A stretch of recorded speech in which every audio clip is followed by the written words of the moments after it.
Hi everyone, welcome back to our channel. I am Louise, this is Sewing Days, and today we are going to be giving you a lowdown on yarn. Owning the shop over the last 4 years, I have had tons of questions about yarn, and I'm going to give you the complete lowdown on everything you need to know when you're coming in to buy your yarn.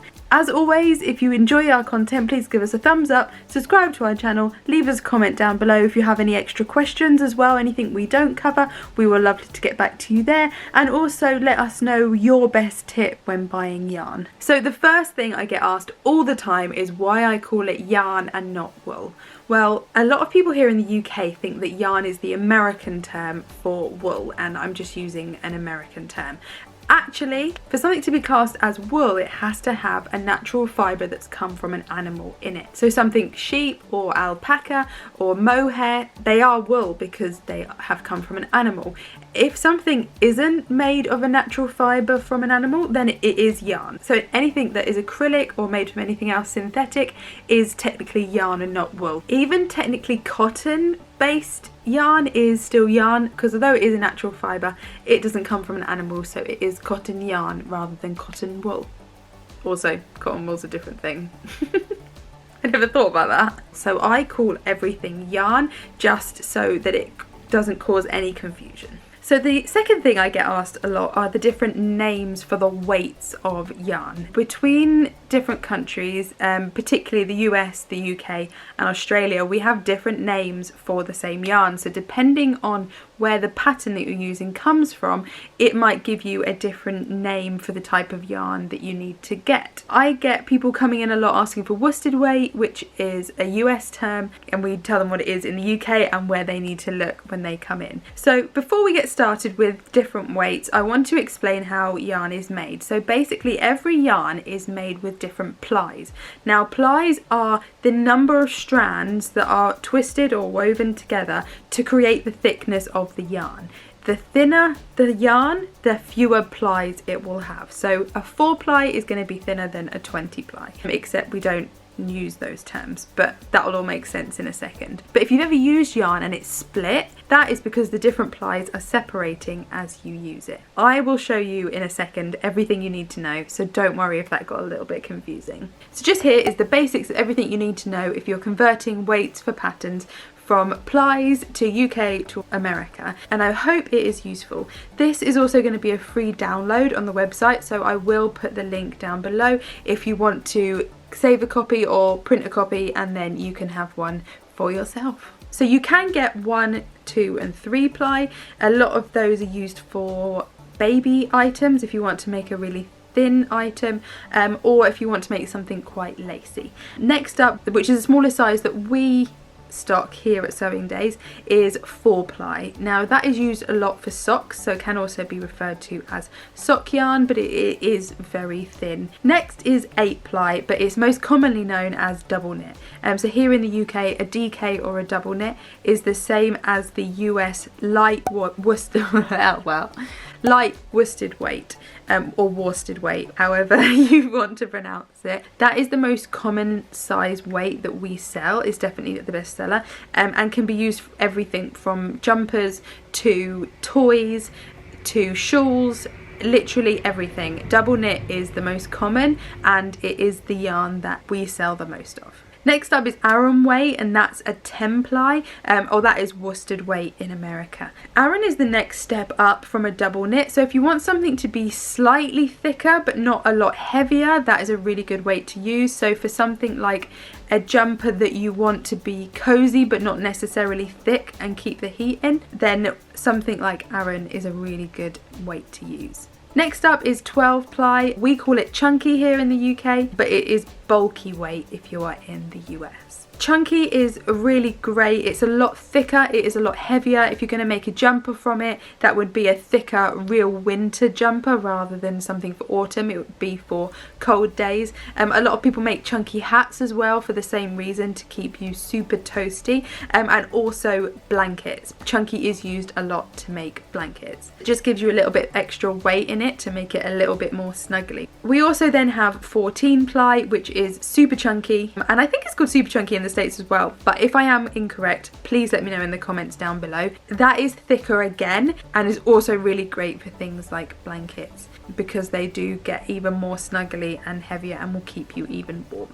Like I said, all of this will be a free download on the website, so if you click the link down below, you can get a copy for yourselves. So the next couple of questions I'm going to run through all have a similar answer, or at least they point you in the same direction. I quite often get asked which dye lot people are buying, what the care instructions are for the yarn, what the ideal hook and needle size is for each project, how you know how much yarn you are buying, and what the yarn is made of. Now, the answer to all of these and tons of more information is all on the band of the ball that you are using. So when you buy your yarn or you shop online, all of the information should be there for you, but everything you need is on the paper band that goes around the middle. I just quickly grabbed Hayfield Bonus Double Knit because they're just next to me. The information that you're looking for and that I will show you is on every band of yarn, and if it's something that's hand spun or something like that, then you should be able to ask the people who are selling it to you directly, because they will know, because they will have manufactured the yarn themselves. But anything that is mass produced and made in a factory, everything will be on the yarn ball. So I'll put a photo just here of this band that I am holding, so as we run through it you can see all of the things there that you will need to know. So on the band it will have the brand that you're buying, the name of the yarn, the thickness of the yarn, and what the yarn is made from, and the shade of the yarn, and they are the most important things. So I always keep the bands until I've finished a project, take a photo of them so I have a record in case I lose them, or write them down somewhere. These are really important because if you need another ball of this yarn, you need to be able to know what you're buying. I so often get people come in with like a little bit of something and just say, hey, do you know what this is?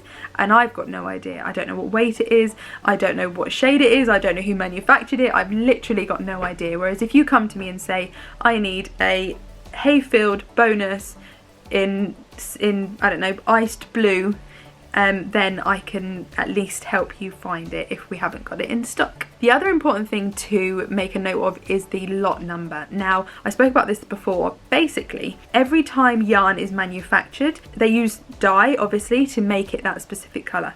Now, every time they mix a different dye, in theory, they are all exactly the same, if they always use the same amount of red pigment or etc.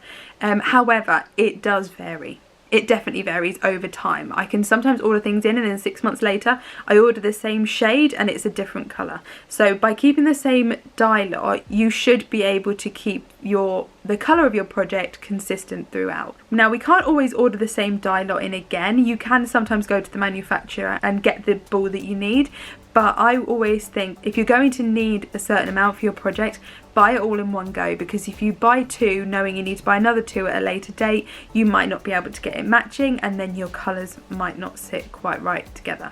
Sometimes if you get different dye lots, they are exactly the same, but sometimes they are quite different, so it really does depend. And for me, it's not a risk I like taking. I'd rather have a little bit left over if I need to, rather than not have enough and then not be able to get the colours to match. So it has your care instructions on there. It tells you what temperature should be washed at, if it can be tumble dried, whether you should iron it or not. All of that information is all on the band. It will tell you the ideal hook and needle size. This on the band is just a rough guide. I always say 4mm for double knit, 6mm for chunky, and then it goes from there.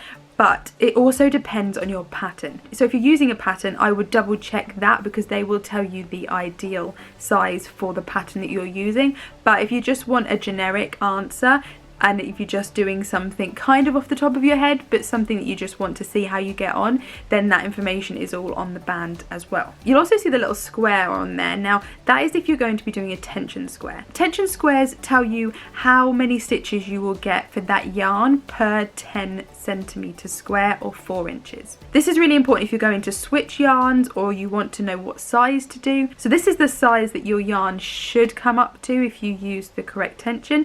So then if you're following following a pattern, you will know how many balls you need to use. If you're switching yarns from a different brand or a different weight, then you can get a rough idea of how many stitches you will be doing per 10 centimeters compared to the yarn that it's supposed to be made from. Now, the most common question I get asked is if people can switch yarns from the yarn that the pattern was specifically made for. So for example, the Hayfield bonus DK ball that I had before has patterns that were specifically made and designed for that yarn, and you'll find that every pattern that you use will be specifically made by a manufacturer for a specific yarn. Now, yes is the short answer. You can switch to a different yarn, but there are things that you need to be careful of. First thing is the tension square that I spoke about before. You ideally want to be swapping to something that has the same number of stitches per 10 centimeters or 4-inch square. Now, the thing I find myself saying most is to be aware of the length of the ball of yarn that you are using, as well as the weight. I quite often have people coming in saying, oh, this is a double knit, it says I need 4 50-gram balls, so I'll get 2 lots of 100. In theory, yes. However, it is very easy to get caught out with this because different balls have different lengths of yarn. It's to do with the way that it's made, the thickness. Even if you have 2 8-ply double knits next to each other, if they're from different manufacturers or have different fibre contents, they will be different weights and they will be different lengths. So always check the band around the ball to make sure that you are getting the same length, because that will be the important bit rather than the weight. There is of course always variations if you switch a yarn. You might need to go up a size or down a size until you start, or you've done a tension square, or you've made sure that it's the same yarn in a different colour, then you're really not entirely sure how it will turn out. So I also get asked, if you do a size bigger in a thicker yarn, will it come out the same size? And the short answer is, I don't know, but probably not. Some people say that if you go down a size but use a thicker yarn, it should come out the same, because obviously with the yarn being thicker and you do less stitches, it should be the same size. As far as I'm concerned, that is a bit of a gamble. If you're happy to go for it, or you don't mind if something comes up as slightly too big, then I think then go for it and try it. But it is always a risk, and it isn't necessarily something that I can answer if you come in and ask me that question.